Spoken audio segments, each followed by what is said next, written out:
Bird review! In this episode, we're going to be talking about the owl.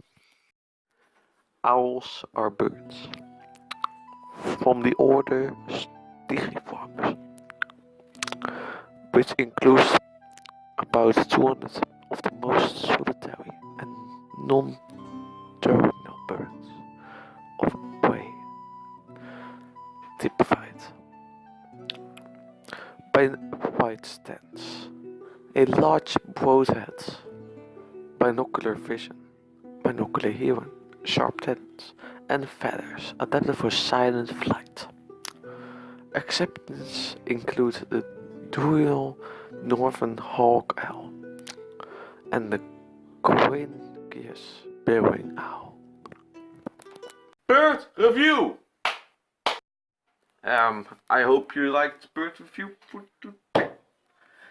See you next time, because I'm gonna review another bird as usual, of course. Make sure to watch this video over and over so I can get views.